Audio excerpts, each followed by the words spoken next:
અને તમે અમને એવા સદગુરુ રૂપ મળ્યા છો. આટલા પ્રશ્નો કર્યા છે અને આ પ્રશ્નના ઉત્તરમાં સૂતજી હવે કથા સંભળાવે છે.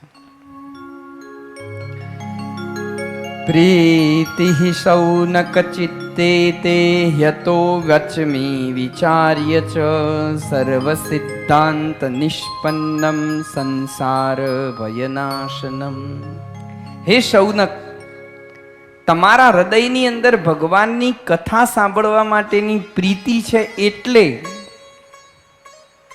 સંસારના ભયને મટાડનારું અને ભક્તિનો વધારો કરનારું, જેનાથી ભગવાન શ્રી કૃષ્ણની કૃપા પ્રાપ્ત થાય, કૃષ્ણ સંતોષ હેતુકમ, તેવું સાધન હું તમને કહી રહ્યો છું.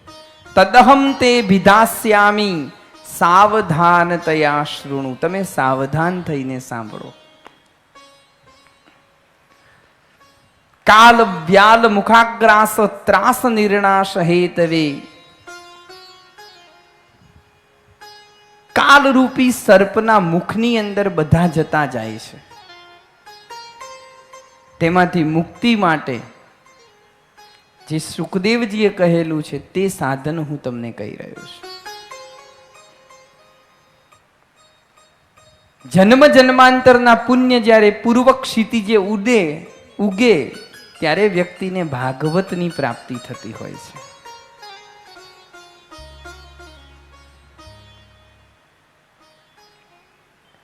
અને ભાગવતથી ઉત્તમ મનની શુદ્ધિ કરનારું બીજું કોઈ સાધન નથી. યાદ રાખો. સૌથી વધારે કંઈ બગડ્યું હોય તો તે શું છે? માણસનું મન બગડ્યું છે. આપણે કહીએ છીએ કલયુગ આવ્યો, કલયુગ આવ્યો, કલયુગ આવ્યો. હકીકતમાં કલયુગ નથી આવ્યો. સતયુગની અંદર જે હિમાલય હતો એ અત્યારે છે. સતયુગમાં જે ગંગા વહેતી તે અત્યારે વહે છે. સતયુગમાં જે ભગવાનના ધામ હતા એ અત્યારે ધામ છે. એ જ આ પૃથ્વી છે. બદલાયું છે શું? લોકોના કાળજા બદલાયા છે. કલયુગ નથી આવ્યો, કાળજા બદલાયા છે. તકલીફ ત્યાં છે. મન બગડ્યા છે. સમસ્યા ત્યાં છે. અને બધાને સાચવવાની વ્યવસ્થા કરી છે. શાકભાજી કે ફ્રૂટ ના બગડે, ફ્રીજમાં મૂકી દો. દૂધ ના બગડે, ફ્રીજમાં મૂકી દો. અનાજ ના બગડે, મોઈ નાખો, મૂકી દો. અથાણા ના બગડે, એની અંદર કેમિકલ નાખી દો, રાખી દો. કપડાં ના બગડે, ગોળીઓ આવે છે તે મૂકી દો. બધાને સાચવવાની કોશિશ કરી. મન ના બગડે એના માટે કોઈ કોશિશ કરી? સૌથી વધારે સાચવવાની જે જરૂર છે તે મનને સાચવવાની છે. અને અત્યારે સૌથી વધારે જો કોઈ બગડતું હોય તો તે માણસનું મન બગડે છે. તો મનની શુદ્ધિ કેવી રીતે થશે? શ્રીમદ ભાગવતના શ્રવણથી, સત્સંગથી જ મન શુદ્ધ થાય છે. યાદ રાખો. આ કથા દેવતાઓને પણ દુર્લભ છે. જ્યારે સુખદેવજી મહારાજ ભાગવતની કથા કહી રહ્યા હતા ત્યારે સ્વર્ગના દેવતાઓ અમૃતનો ઘડો લઈને આવે છે, સુખદેવજીની પાસે રાખે છે અને પછી બે હાથ જોડી અને પ્રાર્થના કરે છે કે મહારાજ, અમે સ્વર્ગથી અમૃત લઈને આવ્યા છીએ. તમે આ અમૃત પરીક્ષિતજીને પીવડાવી દો. પરીક્ષિતજી અમર થઈ જશે, એમનું મૃત્યુ નહીં થાય. સુખદેવજીએ કહ્યું સારી વાત છે, પણ મનમાં વિચાર્યું કે લાલો લાભ વગર લૂંટાય એમ નથી. આ છેક સ્વર્ગથી અમૃત લઈને પરીક્ષિતજીને પીવડાવવા આવે એ વાતમાં કંઈ માલ નથી. કહ્યું સારું, તમે લાવેલા અમૃત હું પરીક્ષિતજીને પીવડાવી દઉં, પણ બદલામાં તમારે શું જોઈએ છે? તો કહ્યું કે જે કથામૃતનું પાન તમે પરીક્ષિતજીને કરાવો છો તે અમને કરાવો. શુકદેવજીને હસવું આવ્યું. ત્યારે તો તમે સાંભળવા નથી આવ્યા, સોદો કરવા માટે આવ્યા છે.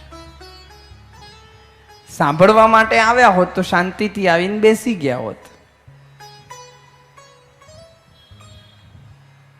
કોઈ વ્યક્તિ કથા સાંભળવા માટે આવે તો આપણે થોડી એને ના પાડવાના, શાંતિથી આવીને બેસી જાય. પણ ચાલતો ચાલતો વ્યાસપીઠ ઉપર આવે ને પછી એમ કે લો 25,000 રૂપિયા, આ બધાને નહીં, અમને એકલાને સંભળાવો.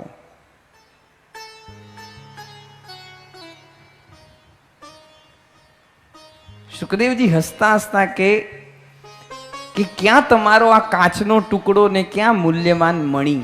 તમે કાચનો ટુકડો આપીને મણી ખરીદવા માટે નીકળ્યા છો? અભક્તાંસ્તાંશ્ચ વિજ્ઞાય ન દદૌસ કથામૃતમ.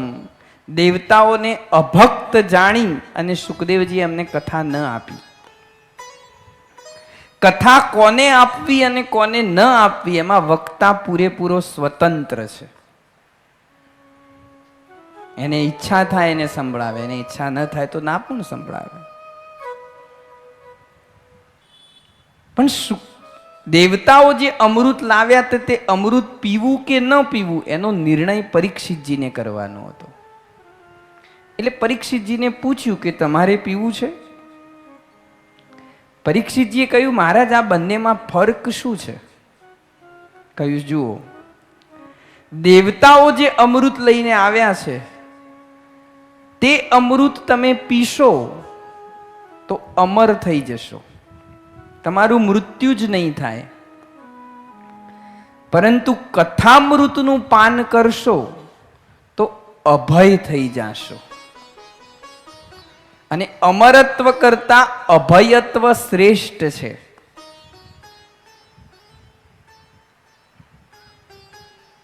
દેવતાઓ ભલે અમૃત પીને અમર થયા છે પણ સતત ડરી ડરીને જીવે છે. પૃથ્વી ઉપર કોઈ પણ હાથમાં માળા પકડે ને તો સૌથી પહેલી ચિંતા ઇન્દ્રને ઉપડે છે કે આ મારી ખુરશી તો નહીં પલાવી લે ને.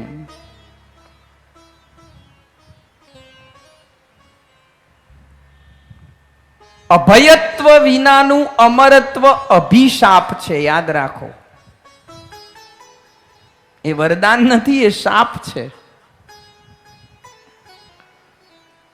અને બીજું, દેવતાઓ જે અમૃત લઈને આવ્યા છે તે અમૃત પીશો તો તમે દીર્ઘજીવી થશો, તમારું મૃત્યુ જ નહીં થાય. જ્યારે કથામૃતનું પાન કરશો ને તો તમે દિવ્ય જીવી થશો. અને રાજન, દીર્ઘ જીવન કરતા દિવ્ય જીવન શ્રેષ્ઠ છે. ભગવાન શંકરાચાર્ય, સ્વામી વિવેકાનંદ, શ્રી વલ્લભાચાર્યજી આ બધા કંઈ 100-200 વર્ષના આયુષ્ય લઈને નહોતા આવ્યા. અલ્પકાલીન આયુષ્ય લઈને આવ્યા હતા. પણ એ અલ્પકાલીન આયુષ્યની અંદર એવું દિવ્ય જીવન જીવ્યા, એવી કૃતિ કરી, એવું કર્મ કર્યું કે આજે પણ આપણે એમને ભૂલી નથી શકતા. દિવ્ય જીવન શ્રેષ્ઠ છે. આટલું સાંભળ્યું અને પરીક્ષિતજીએ નિર્ણય કરી લીધો કે દેવતાઓનું અમૃત મારે નથી પીવું, મારે તો કથામૃત પીવું છે.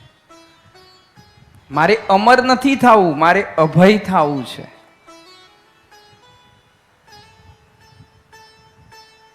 અને મારે દીર્ઘ જીવન નથી જોઈતું, મારે દિવ્ય જીવન જોઈએ છે. દેવતાઓ જેવા આવ્યા હતા તેવા જ સુખદેવજીએ પાછા તગેડ્યા છે. દેવતાઓને પણ આ કથા નથી મળી, યાદ રાખો, એ આપણને મળી છે.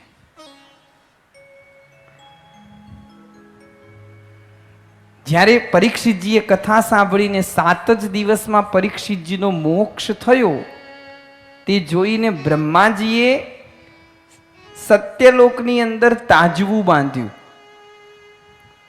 એક પલ્લાની અંદર બધા શાસ્ત્રો મૂક્યા અને એક પલ્લામાં કેવલ શ્રીમદ ભાગવત મૂક્યું, તો જે પલ્લાની અંદર શ્રીમદ ભાગવત મૂક્યું હતું ને એ પલ્લું નીચું આવ્યું છે.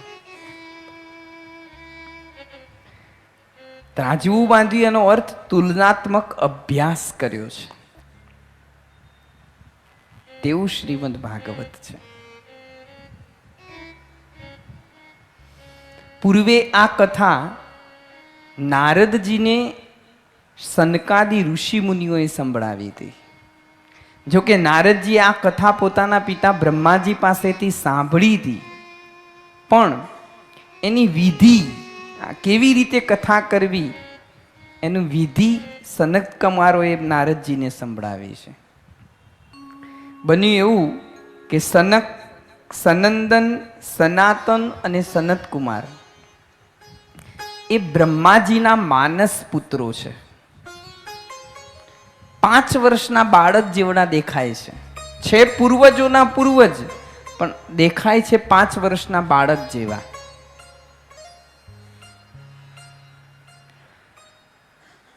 સતત મુખની અંદર ભગવાનનું નામ છે. સનત કુમારો જે મંત્ર જપે છે તેનું નામ છે હરિશરણમ, હરિશરણમ, હરિશરણમ.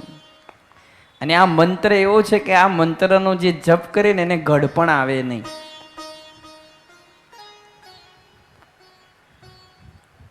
એટલે 5 વર્ષના બાળક જેવા જ છે, એવા જ લાગે, નગ્ન દિગંબર છે. બદ્રિકાશ્રમમાં આવ્યા છે સત્સંગ કરવા માટે. ત્યાં આગળ એમણે જોયું તો સામેથી નારદજી ચાલતા ચાલતા આવતા હતા. નારદજીનું મોઢું પડી ગયેલું હતું, ઉદાસ, ચિંતામાં હતા. પૂછ્યું, કથમ બ્રહ્મન દીનમુખ, કેમ બાપજી મોઢું પડી ગયું છે, ઉદાસ છો, શાની ચિંતા છે? તમે તો ભગવાનના દાસ છો, અને ભગવાનનો ભક્ત ચિંતા ના કરે, ચિંતન કરે. કારણ કે એની ચિંતા કરવા વાળો એનો બાપ બેઠો છે. શાની ચિંતામાં છો? ત્યારે નારદજી પોતાના દુઃખનું કારણ કહે છે કે મેં દેવતાઓના પાસેથી પૃથ્વીના ખૂબ વખાણ સાંભળ્યા હતા. મને થયું કે આ પૃથ્વી ઉપર તો એવું શું છે કે દેવતાઓ પણ બ્રહ્માજીને 2 હાથ જોડીને કહે છે કે અમને પૃથ્વી ઉપર જવા દો, અને એમાં પણ ભારતમાં જવા દો. લાવ હું જઈને જોઉં તો ખરો. એટલે નારદજી જોવા માટે આવે છે. નારદજી કોઈ સિટીમાં નથી ગયા, એવું નથી લખ્યું કે મુંબઈ ગયા કે અમદાવાદ ગયા કે રાજકોટ ગયા કે બરોડા ગયા, કલકત્તા ગયા, એવું કંઈ નહીં. શું લખ્યું છે? તીર્થોમાં ગયા છે.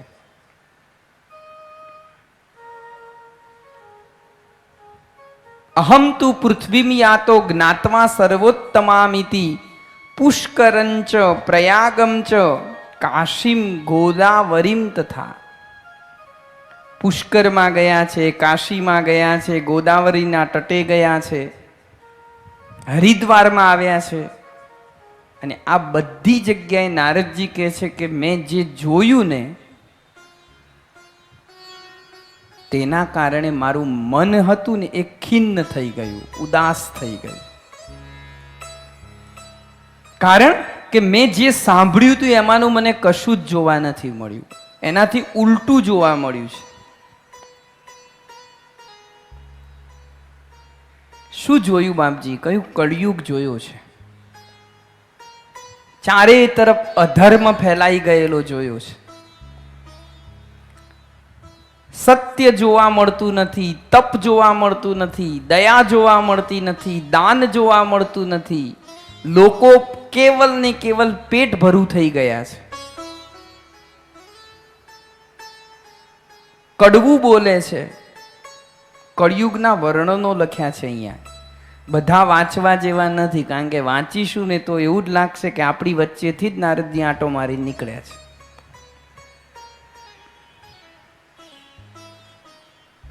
અને આ બધું જોઈને જ્યારે હું ઉદાસ થયો ત્યારે ચાલતો ચાલતો વૃંદાવનમાં ગયો. વૃંદાવનની અંદર યમુનાના કિનારે ચાલતો ચાલતો જતો તો ત્યાં મેં ભગવાનના લીલાઓને યાદ કરી કે જ્યાં પ્રભુએ લીલાઓ કરી હતી. પરંતુ વૃંદાવનમાં મેં એક દ્રશ્ય જોયું. શું? એક સુંદર સ્ત્રી રડતી હતી. એના ખોળાની અંદર બે વૃદ્ધ પુરુષો સૂઈ રહેલા હતા. કેટલીક સ્ત્રીઓ એની આજુબાજુ ઊભેલી, કોઈ એને પાણી પીવડાવવાની કોશિશ કરે, કોઈ એને પંખો નાખે, કોઈ એના આંસુ લૂછે. હું થોડોક નજીક ગયો, ત્યાં પેલી રડતી હતી તે સ્ત્રીએ મને સાદ દઈને બોલાવ્યો, ભો ભો સાધો ક્ષણમ તિષ્ઠ મચ્ચિંતામપી નાશય. અરે ઓ સાધો, થોડીક વાર ઉભા રહો, ક્ષણમ તિષ્ઠ. સાધુ કોણ? તો કહ્યું જે સીધો છે તે સાધુ. સંતની સીધી વ્યાખ્યા છે કે જેના જીવનમાં તંત નથી તે સંત.